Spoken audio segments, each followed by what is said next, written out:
비트코인 반등과 함께하는 금요일, 오늘도 인사를 드리고 있는 크립토 마토입니다. 일단 미국 증시 일제히 반등 및 상승을 보여주고 있는 가운데 달러에는 큰 변화가 없습니다. 비트코인 같은 경우는 6만 달러를 향한 도전, 어제 방송에서 5만 7천 달러를 뚫지 못했었던 비트코인, 추가적으로 가격이 좀 떨어졌다가 다시 도전하지 않겠느냐라는 예측들이 나왔었는데 그러는 척 하면서 밑에서 기다리고 있었던 사람들, 매수자들을 외면한 채 5만 9천 달러까지 훅 튀어 올라왔습니다.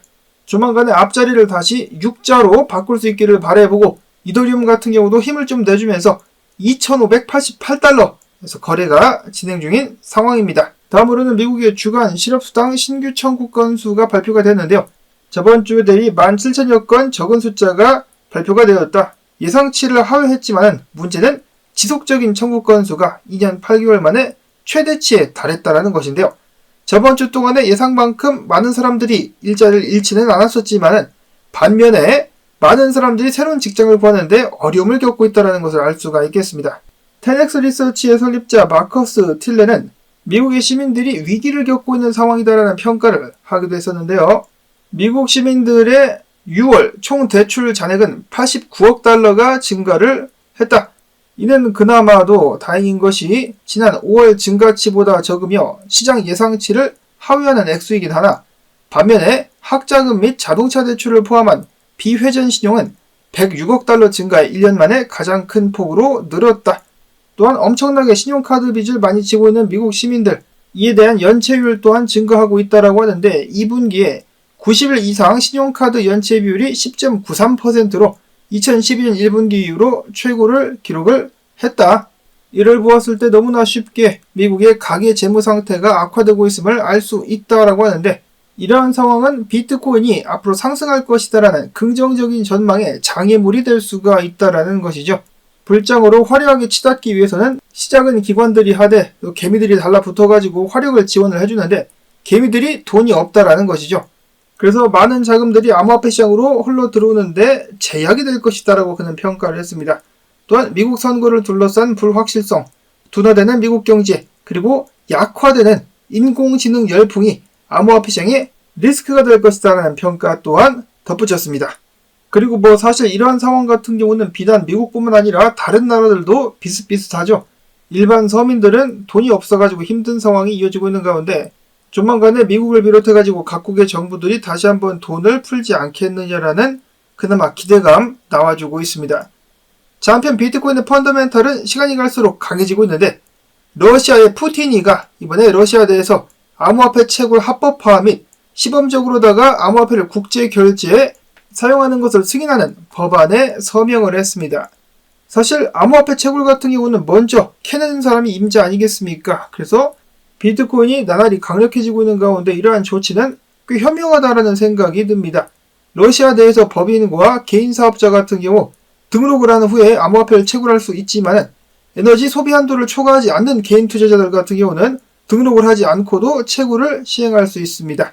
그리고 본격적인 암호화폐 결제 시범까지 트럼프 같은 경우는 미국이 만약에 암호화폐 채굴 등등 산업에서 앞서 나가지 않는다면 중국이 이를 차지하게 될 것이다라는 경고를 계속해서 하고 있는데 중국뿐만 아니라 다른 나라들도 암호화폐에 대한 가능성을 깨닫고 하나둘씩 암호화폐를 받아들이고 있는 모습들 보여지고 있습니다. 특히 비트코인. 자, 한편 오늘 카말라 해리스 캠프가 암호화폐 업계 인사들과 미팅을 가는 것으로 알려져 있는데요. 아직까지는 그것에 대해서 이렇다 할 소식은 나와 있지 않습니다. 아마 제가 영상을 만드는 지금도 미팅이 이어지고 있지 않을까라는 생각이 드는데요.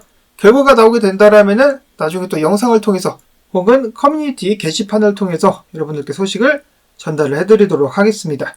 부디 카말라 해리스 캠프로부터도 좋은 소식 나올 수 있으면 좋겠고 이어서 어제 비트코인 현물 ETF에 순유출이 끊기고 드디어 순유입이 들어왔습니다. 4,560만 달러 순유입, 그리고 블랙락에서는 5,300만 달러가 흘러 들어왔습니다. 이어서는 일본의 마이크로스트레지라 불리는 메타플래닛, 비트코인 보유량을 늘리기 위해서 10억엔을 대출받았다라고 하는데요. 일본 시민들은 지금 무엇을 하고 있습니까? 엔화도 불안하고 일본 중앙은행도 못 믿겠고 그 와중에 와들와들대고 있는 일본의 금융 시스템. 답은 비트코인이다. 비트코인 사야죠. 니혼고와 비트코인 사야 된다 데스.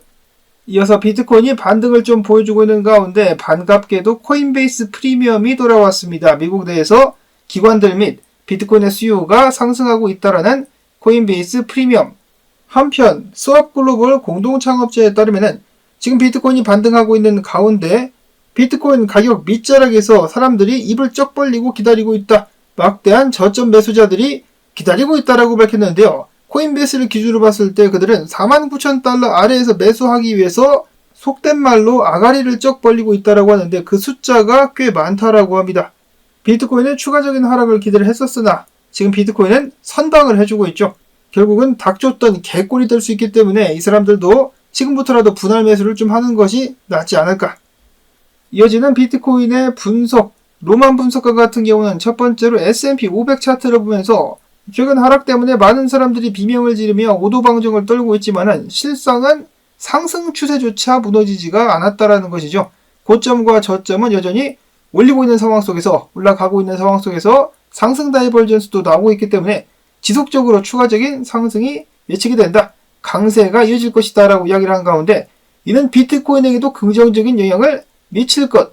그렇지만은 비트코인이 만약에 6만 달러를 한 번에 깰 수 없다라면은 5만 6천 달러까지의 조정도 염두에 둬야겠다라고 이야기를 합니다.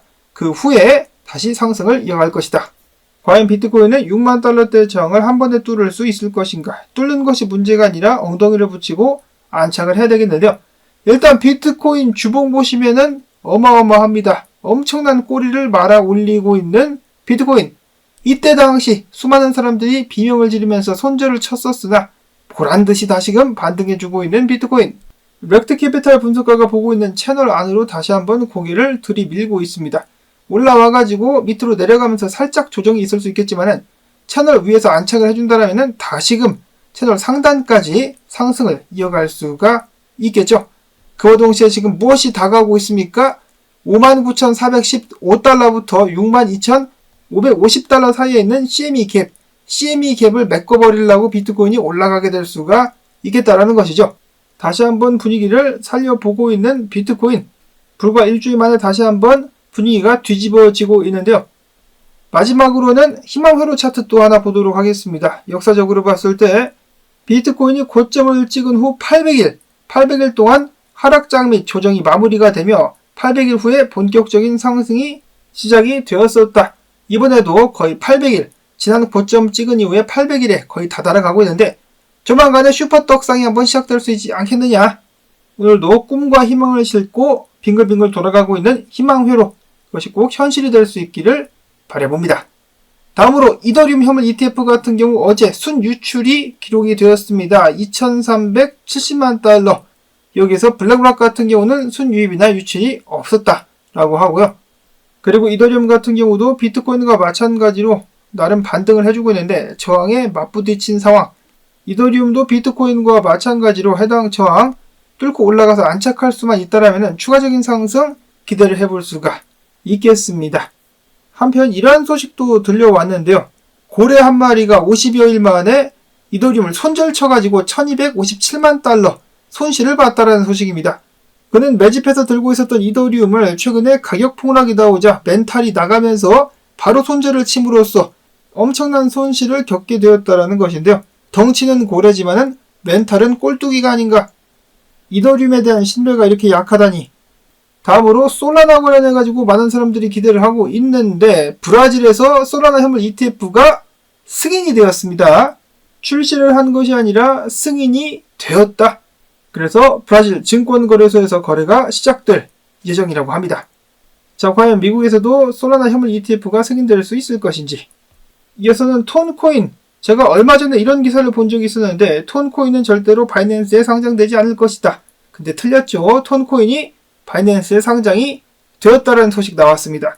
원래 예전 같은 경우는 바이낸스에 상장된다 그러면은 난리가 났었는데 최근에는 어제 소식에서 전해드렸다시피 잘 나가던 알트들도 바이낸스에 상장만 되면은 가격이 쫙 빠지는 그러한 불미스러운 사태가 이어지고 있습니다. 톤코인은 여기서 예외가 될 수 있을 것인가 아니면은 가격이 지금부터 더 박살이 나게 될 것인가.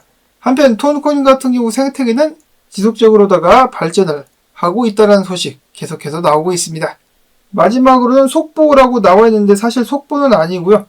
몬테네그로 대법원이 권도영의 한국 송환을 다시 한번 연기했다라는 소식이 나왔습니다.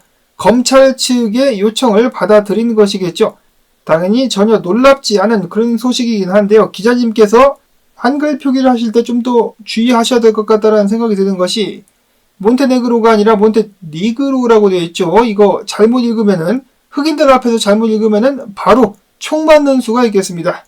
발음에 주의하실 수 있기를 바라면서 오늘 나온 정보들 도움되셨다면 불타는 금요일, 불타는 광주 뜻 가지야 여러분들께 부탁을 드리면서 한 주의 마무리 잘 하실 수 있기를 바랍니다. 주말 동안에 좀 가지야